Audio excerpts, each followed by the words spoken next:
Well, we just finished the first playthrough of Liberal Crime Squad. That was, in fact, the last screen, and pressing enter just causes the game to end, and Windows Game Bar to stop recording. Yeah, so here we're back there in the title screen, just to talk a little bit about the kind of like just summarize kind of our experience and everything, right? So first of all, so we went into this like I had played this like a while ago, maybe 2015ish. Like I had tried it out. We both been fans of Dwarf Fortress, Mm. for a while now. I guess you had introduced it to me. Um, I don't know where you learned about it.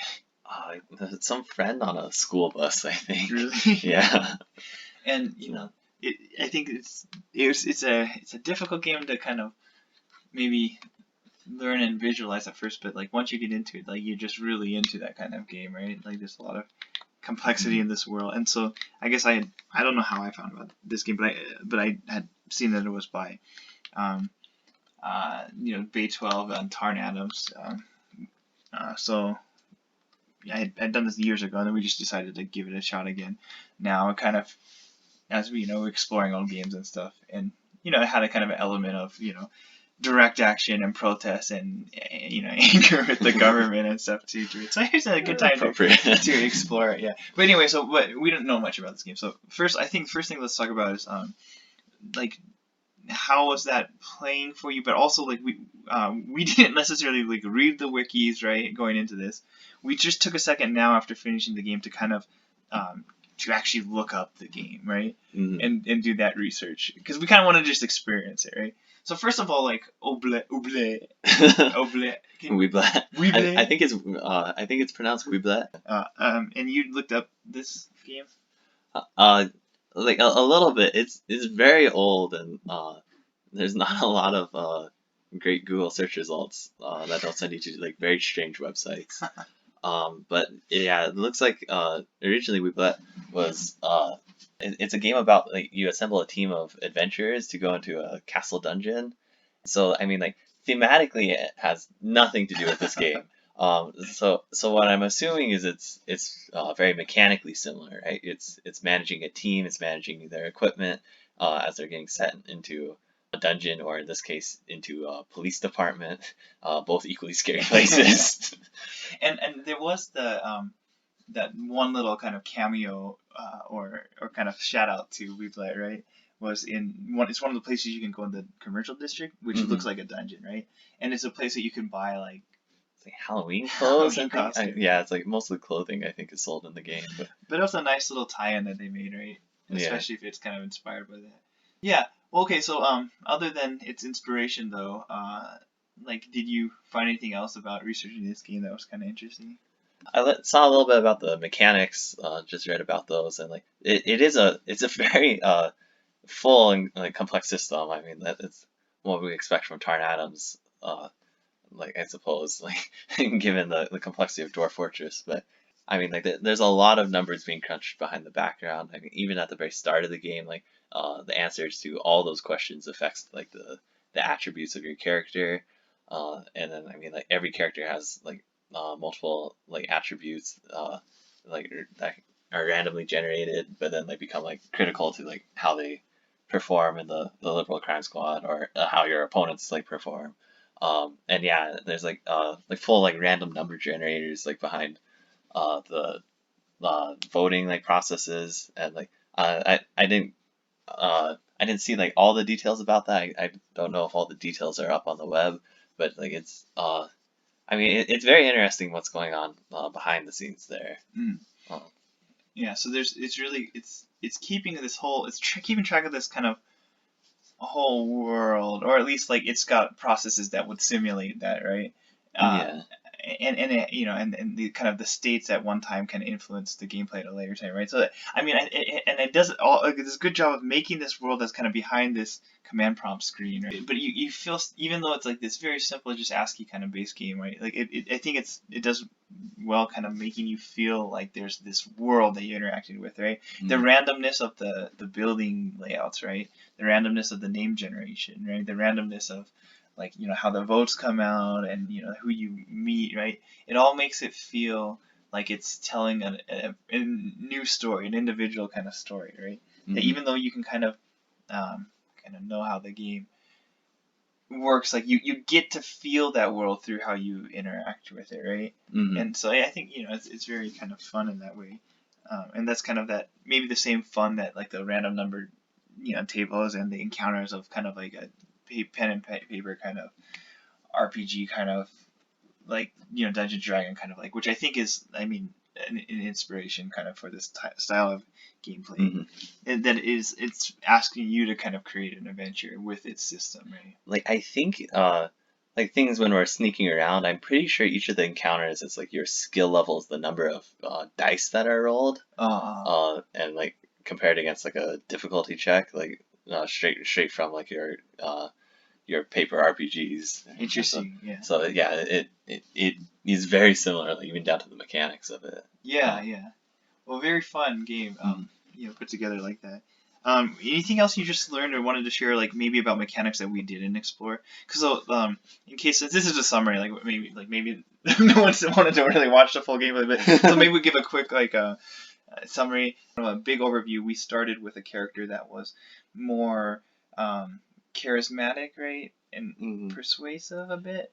Yeah, like I think like pretty smart and like yeah, like high persuasion, high writing skill, and so like their job was recruiting people and then just writing about the triumphs of the liberal crime squad. Alexander Spamilton was, but the idea that I guess it just kind of came about organically, because at first they had recruited they recruited a hacker and a teacher, right?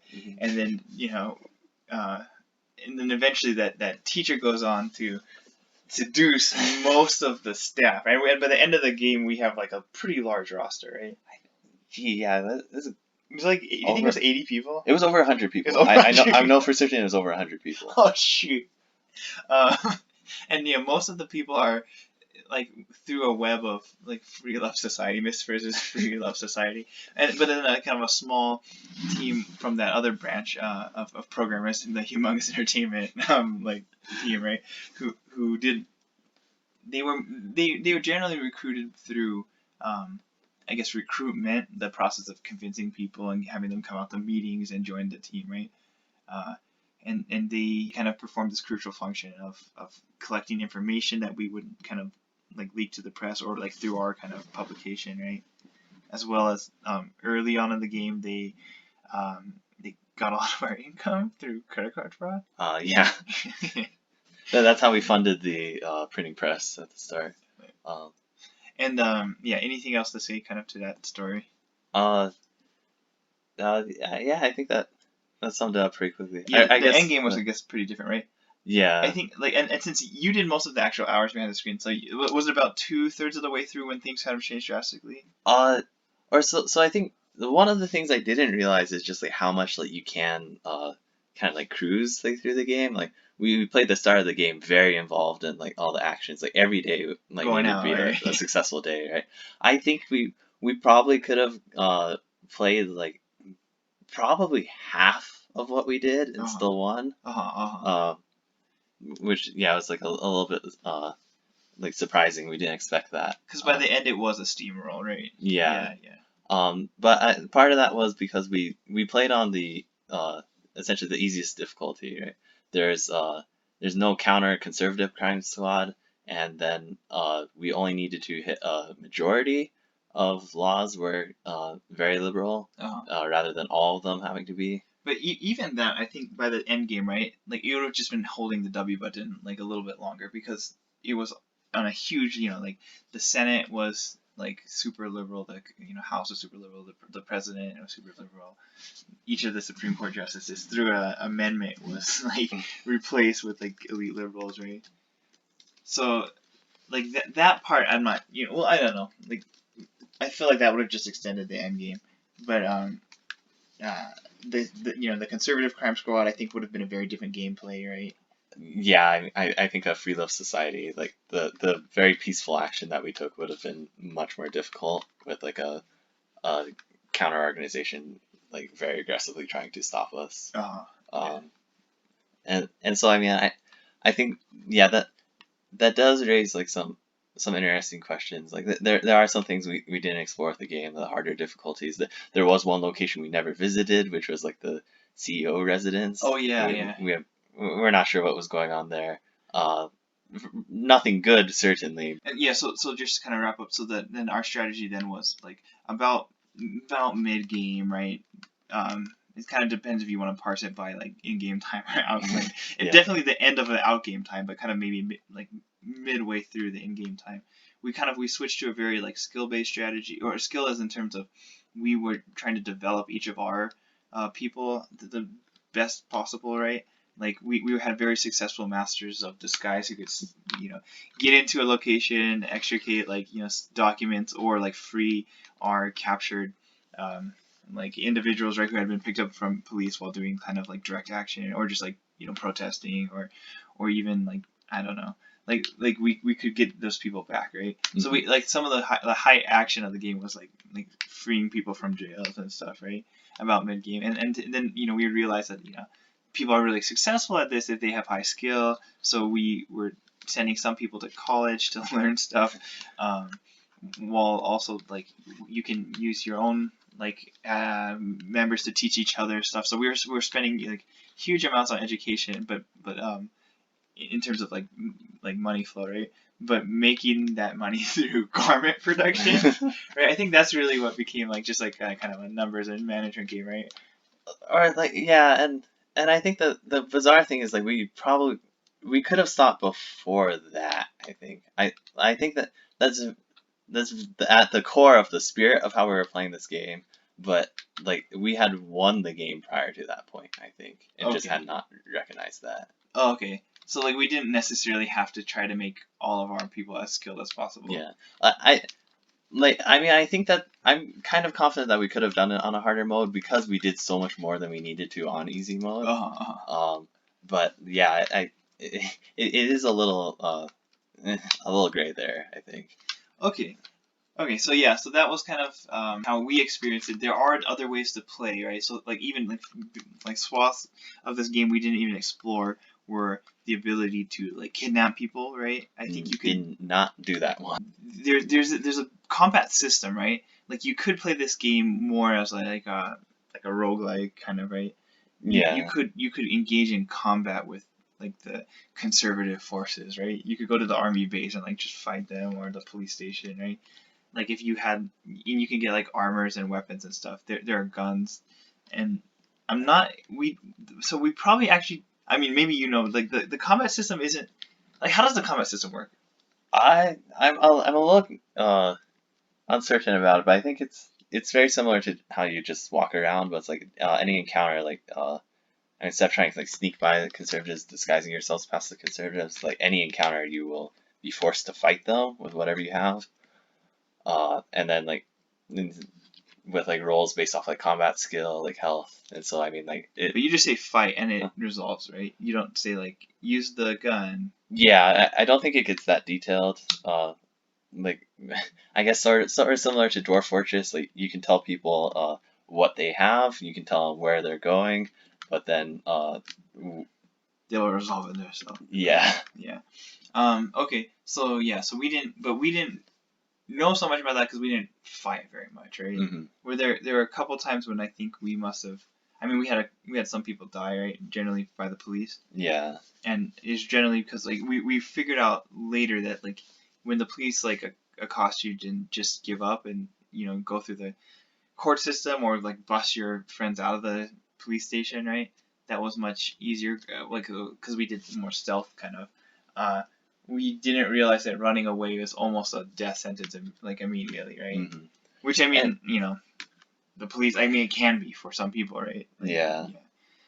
And the interesting thing about this game too is like the status of the laws like do affect how you operate. Like I know that's the case for other like situations. Like if death penalty has reached like liberal status, the probability of you getting sentenced to death at the court like goes down dramatically. Uh, so I don't know if that's also the case with the police department. Like if police department laws went to like arch conservative, I don't know if they would fire on you even if you had given up. Oh, and also like if they were elite liberal, like would they not fire you if you're running away? Yeah. I guess because by the time that laws were changing, we were just volunteering essentially, right? Our Mhm. people were not in any. They were all just being upstanding kind of community service. It moved to more kind of a Minus 2 counts of treason for publishing yeah, illegal CIA activity by the government. Yeah, yeah. Other than like information leaking, we had kind of stopped doing crime. So maybe it would have been easier to deal with police later in the game, right? Mhm. Yeah. Okay, so that was kind of like our experience through the gameplay. There's definitely more gameplay that we didn't explore. But you want to move on, talk a little bit about what we like, how what impressions did the game leave you, or like how does like kind of I don't know, kind of on a broader sense, like what did you like about this game? Yeah, I think things I liked. It's like it's very cathartic right now. I think that's a good description for it. With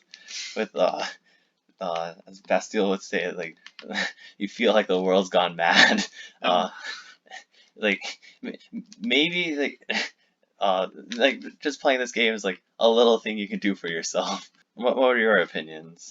So one thing I liked about this game is kind of this sense of individual action contrasted against a much larger system, right? That there's this world out there that you're interacting with, and it's got all these probabilistic rules of like how the society progresses, right? And I think because we are in an American context, because we like kind of know this political environment too, like when you see the Senate vote, or the House vote, the president veto it, right?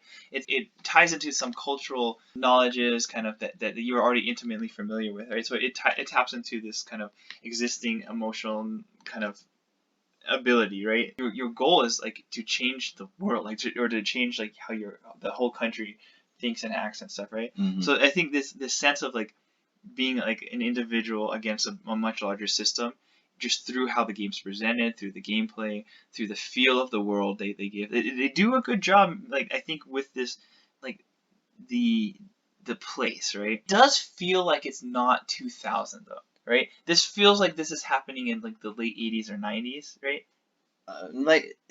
Because it's just like the text like Yeah, like format of it. or just like how people are communicating and moving about, right?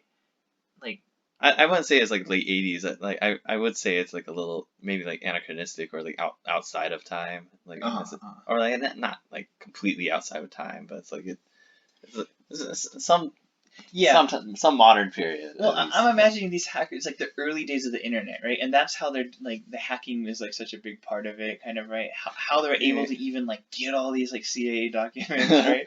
It's like that things like aren't as like it's not the era of the internet quite, right? It's on the cusp of it. That's how I kind of, at least it rubbed off on me, but I can see why maybe not. Also, just the cost of things is really low, right? Like renting a room or our monthly rent in San Francisco was like $100, right? But yeah, so another thing I liked about it, kind of and you could answer this too, like the sense of danger, like was it real? Oh yeah, like part of the reason that I could stay up so late into the night playing this game was because it's like in our early days of breaking in, there was like a high risk of someone's gonna look at us suspiciously. It's like it is surprisingly suspenseful for a text-based game. Yeah, like for a text-based game, like it is it can give you anxiety, right? And you're planning your escape, you're thinking like, yeah, how can I get out of here, right? Hmm. Yeah, and yeah. What was the most kind of scary part, or for you, or like the sense of danger? I breaking into places is like this kind of like long like heightened sense of danger.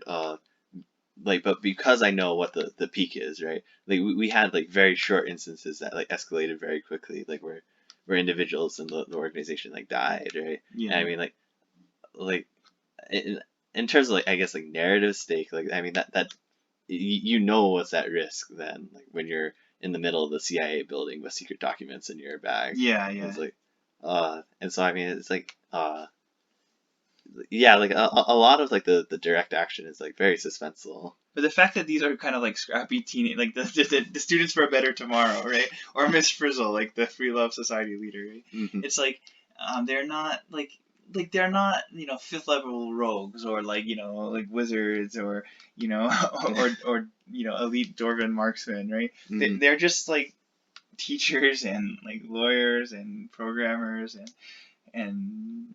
teenagers. So like the world is like you know bigger than them, or could bear down on an individual with like extreme force, right? The force of the state eclipses that of the individual, right? So I think it does a good job, kind of like.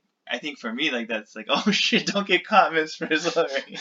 And I wanted to talk about the game too. Is like, and I think you would answer this the best. Like, I think it can be grindy, right? It could be a bit of a grind, but I'm not sure if that has to be, or if that's just how you. That's how this game ended up, yeah. And like I do kind of want to come back to this some other time and like see if there's another way of approaching it. But it's like the free love society where like everyone's making clothes, it requires a lot of like very continual investment and like micromanagement, which is like not necessarily the best way to play a resource managing game, but also one of the ways that you play a resource managing game. Very up to the individual. I think if you were playing it, like we probably would have had like a very different course of action, because like I'm not sure if you would have been willing to put in that much time to tell people to go to the pawn shop to sell all the clothes. Yeah. Yeah, I think maybe that's fair. That's fair. I do think though, like I share the same joy that you do, in terms of like, to me it's like that plan coming to fruition is the joy. That's why you're willing to put in the grinding, right? Mhm. It's not necessarily just so it's like, we can get the most money as possible, right? Because like we didn't. Right? But for me, because like the goal of it, like first of all, you gotta have a goal that like that you want to get to, right? And the goal provided by the game was resonant enough. Like we want to make the world like more liberal, like more free, right? Mhm. Of a place. Like that's already a good goal, right? But second on that, like I think we kind of add our own value system onto that. And like what did we want to do? We wanted to make the lives of the people in our organization like better, right? We wanted them to be like go to college. We wanted them to have jobs. Like the people that we rescued from like the sweatshop, right? And we realized like what we were doing like after a while was like we stopped doing illegal activities like selling weed brownies or like hacking or like stealing credit card numbers, to like one of the only kind of like non illegal, I'm not going to say legal because we didn't have business licenses. We had business licenses for fronts for like for businesses that we didn't operate, but we made clothing and we sold them at a pawn shop, right? Mhm. Which is maybe a bit of a suspended disbelief too, that a pawn shop's willing to buy all these clothes, and then we're making essentially like every month we'd make like 10,000, 20,000, Yeah. but we'd spend it also in like tuition fees, right? But then we're not just creating another sweatshop, rescuing people from one and putting them in another, right? Which like is a bit of a like, oh shoot, like are we doing something good here, right? Mhm. Like if we're really just using people as means to an end to like, I don't know, to create our organization, then it kind of feels scummy, right? So it's like, part of our goal is also like, well, let's send everyone to college. Let's start our own college. We'll teach them all the skills they need, right? And by the end of the game, like we weren't just teaching them like persuasion and seduction. We were teaching them like science and like psychology and economics and stuff. Mhm. So I think that alone is enough to kind of like, it makes the grind worth it somewhat, in the fact that you've bought into the system enough, right? This world feels real enough that like, and you're willing to invest enough emotional energy to say like, I want this, person to go to college. I want Carl Weezersing's Redbone to get into but that's something that I think it's not going to be everyone's experience. And it's something that we tend to do, with Dwarf Fortress and games like that too, right? Mhm. So yeah, I think you're right though that it doesn't have to be as much of a grind, if depending on how you're playing it, and if you also wanted to play with a smaller team, not over 100 people. Yeah, I mean like that's one of the great successes of the game. There is a rich strategy space here because of because there's a complex world, there's a complex rules. You have a very complex strategy space which like lets you experiment, play around, do different things. Yeah. So I guess maybe that's a good transition to kind of the last topics I think we wanted to talk about, was also kind of what do we take away from this game, besides just kind of the entertainment kind of value, right? Like what are our kind of takeaways? And I think it's worth mentioning, like it is just a game, right? And there's a big disclosure on their webpage, right? endorse it, right? They warn you if you do any of the stuff you do in this game in the real world, like we have to say, like you'll probably go to prison for a very long time, right? And then Dale Newent's not gonna come and bust your ass. But I think in a game that is about kind of political discourse and resolution, right? I think it's at least worth asking, like what did we take away from this game? What does it mean to be liberal? And I think one of the the big things too, and like some of the bigger discomfort moments for us in this game is it's a question of like did the ends justify the means, right? Like if you're working for a society that has like stricter gun control laws, are you willing to use guns in the process to defend your base from like police raids, right? Are what's another kind of heightened contradiction? I think one of the big ones we didn't actually explore. I looked it up just now, but I think one of the number one ways to get people concerned about nuclear power is you can cause a reactor meltdown. Oh shoot! Yeah, I mean that's so wrong, right? Yeah. Like that's like or the whole thing that kidnapping aspect that we didn't use, right? But I mean like you're fighting the carceral state, right? But you're willing to kidnap just people, right? And you're also promoting free speech, and you're gonna like brainwash people, right? Mm-hmm. And so I think it does present you with this quandary that to what extreme are you willing to go to change the world? And in the game, at least, it sets this guideline, at least like its end state, its goals for you are like you win the game by making policies liberal, right? Mm-hmm. But do what? What's your sense on like did you get kind of did the game kind of just give you this free space to explore? Did the game try to give us some things to think about, or do you think the game had some like very explicit statements about this? Like, yeah, it's like it is kind of funny, right? Because like I think we even mentioned like one time that's like the end state you're fighting for. Are we all like against like nuclear power like fully, right? It's like the elite elite liberal agenda is like to completely ban like nuclear power, but it's like maybe it has like a space in like an energy solution like particularly compared to like coal and oil, right? Yeah, it's like the messaging is like very different because it's like nuclear power rather than like coal or oil, and there's just some context there that's missing too, right? Yeah. Or like I mean, or similarly, one thing that's really hard about this model, this game, right? To compare to kind of reality too is like the intersection of so many of these issues, right? Mm-hmm. And in terms of maybe if this is a good time to say it too, I think one of the things that I think a game like this does is it presents a model of the world, right? And whatever you take away from it, right? Whatever you get out of that game, from its actions, whatever lessons it can tell us, as good as that model is, right? Mm-hmm. And I think so. I think this, I think they do. It's I think for a game, it's such a pretty fun model to play with, right? One thing that I think it can't necessarily do, right, is like really look at the history and legacy of certain types of oppression in this country, right? In terms of like that wasn't the story it was setting out to tell, or it was one that's very hard to like model. It's also one that's like maybe a bit insensitive to model, right? Mm-hmm. But in such kind of a casual, free flow kind of you can kidnap people, you can kill people kind of way, right? Yeah. Like, but the fact of the matter is that like police don't just kill liberals, right?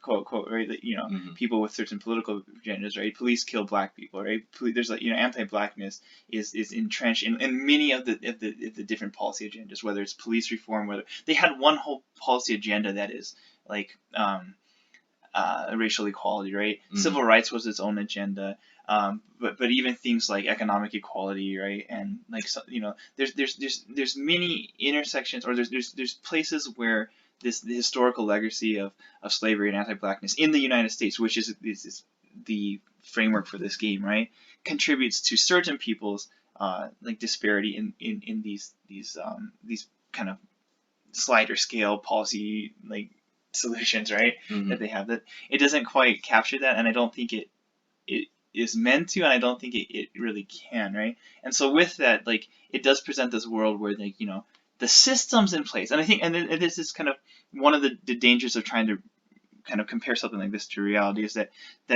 it does a great job modeling a system in which the pieces are interchangeable, right?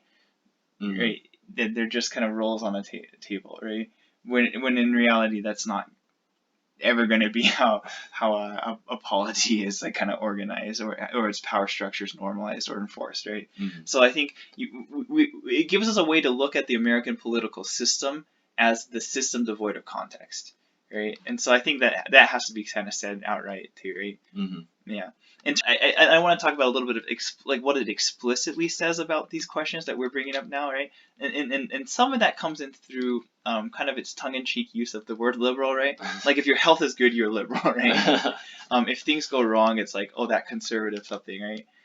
Like it's like stop and think about your like conservative failures. Yeah, Right? yeah. What's another? Oh, like when you buy weapons from the pawn shop, they're like liberal weapons, right? Yeah. Buy liberal weapons, right? Uh, which kind of tongue in cheek kind of it kind of gives you this sense that like um or it's I think it's conscious, it's self conscious of the fact of the hypocrisy, right? Or Mhm. that it that kind of or I guess is it Orwellian kind of doublespeak, right? Yeah. Like we're trying to fight guns, but these are liberal guns, right? So I think that's built into the game. I don't like. What's your take on that? Like, Yeah, like it is kind of funny because like uh I mean it it's borders somewhere like on like almost like uh farcical like at times where yeah, it's just like the some of the things you do are just like to such an like extreme that like doesn't seem to like mesh with like your beliefs like or your end goals in the game, right? Like kind of like that amendment that. yeah, the amendment to like completely deport 8 of the former Supreme Court justices, and it's like that It's it like you can't really cheer that one on, right? yeah. Even though it's like obviously like helpful to us in our trying to achieve our end state, right? Mm, It's like no, this is not what we wanted, right? yeah. I mean, you could just as easily pass a law to just give them term limits or just replace them, right? You can like or add more, right? Like this has been dealt with in other ways in the past, right? Hmm. And yeah, but that might be one case of it, but kind of yeah, more generally to your point about like it's like farcical kind of like commentary, right? Like like the one concern I might have is that it's really a game to just say that or that one interpretation of this game. I don't think that's necessarily what the makers are saying, right? Hmm. But one interpretation is that there is no right or wrong, and we're playing as like these silly dwarves doing their silly dwarf things, right? And of course dwarves hate elves, and right, this is just what we all accept, right? And we're Hmm. just gonna play as the dwarves against the elves, right? And even kind of like just be kind of nasty about it, right? Hmm. In ways that we are kind of maybe willfully ignorant about like what the like implications of this is, right? And I think that's a harsh criticism to levy. I don't necessarily think that true, right? I think I certainly don't mean this as a critique on Taran Adams, right? But I do think there's it leaves space for that discussion, right? Hmm. And I would worry that among and I kind of got this kind of just this sense of achiness, maybe just a little bit reading like the wiki kind of, right, and Hmm. how like people would write about liberalism in the way they wrote about dwarfism, right?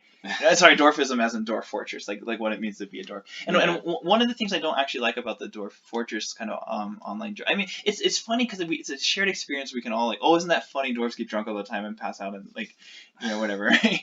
It's like it's shared experience that some of us have from playing Dwarf Fortress, right? But it's this attempt to monolithicize or like make the dwarfs just like this is dwarven culture and anything else is wrong, right? And I think part of the reason I don't like that because well, it just smells like fascism, right? But also like you don't have to play that way. We don't play that way. We have a whole fortress that just made woodcraft. They never even went below ground, right? Like there's different ways that you could play that and have that experience, right? But when everyone's telling you that's the only way you can like be, right? Well, To me, once you make that a game now about liberalism versus conservatism, then it's like, ooh, I feel like that flattening now feels off color. uh, yeah, like I mean, I guess I didn't read the wiki or that part of the wiki that you're referring to. Like, I'm not even sure if that's how like the Dwarf Fortress community like always like reacts. That's like you have to play this way.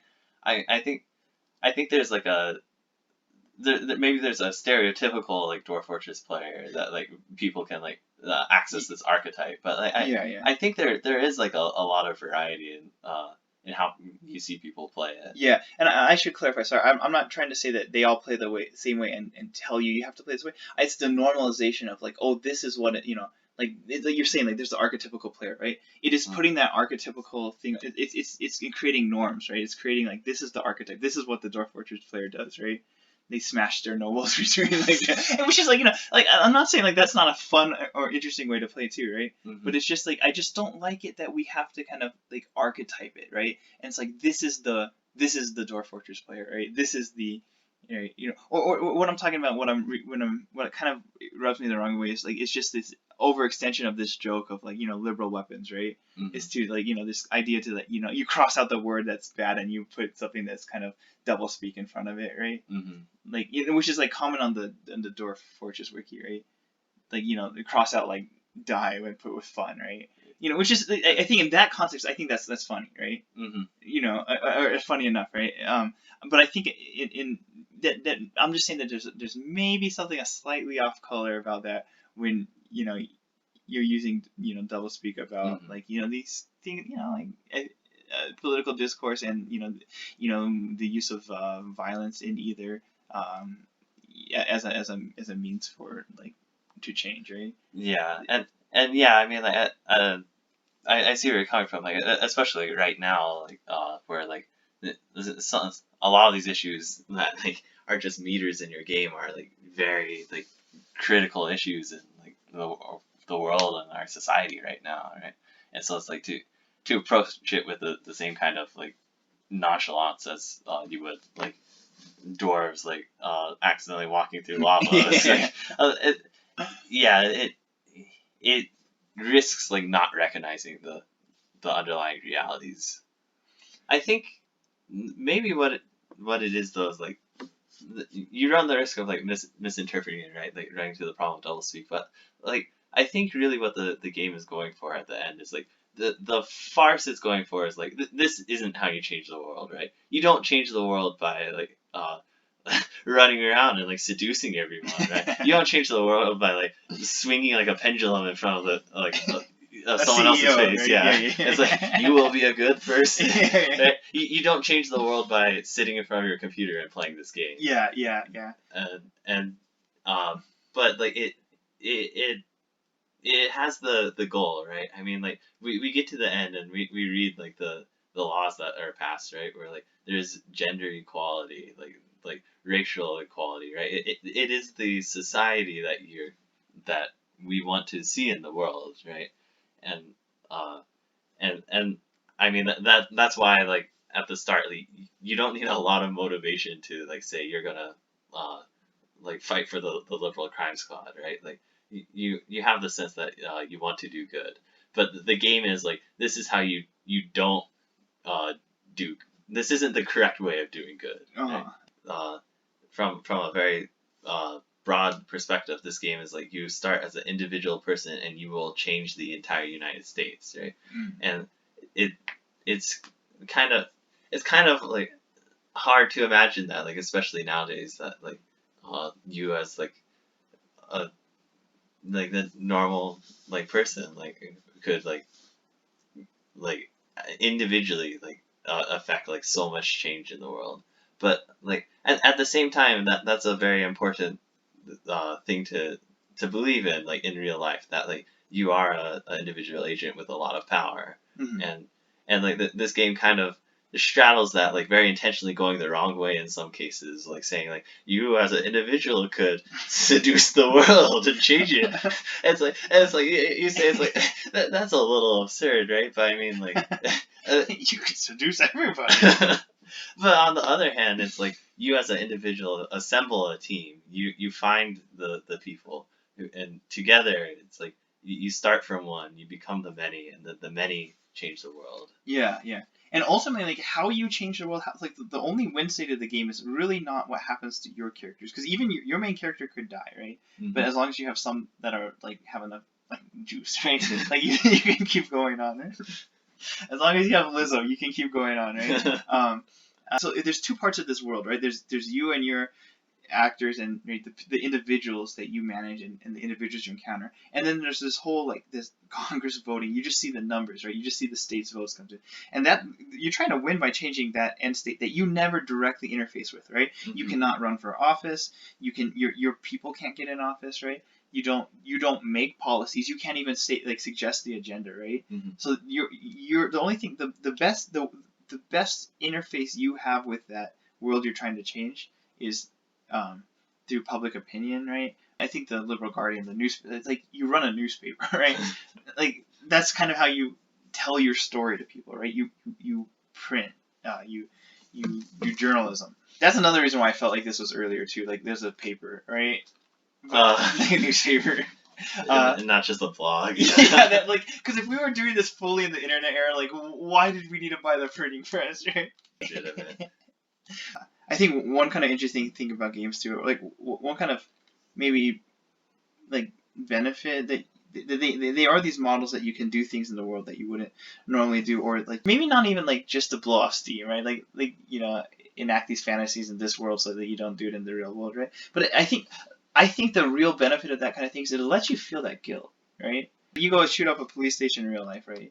And like that's guilt you're never gonna get away from. That's violence and that you'll never escape from personally, right? And you'll probably also never escape from jail, but like you'll never be able to like live. I mean, you'll never escape the consequences of you actually going and killing someone, right?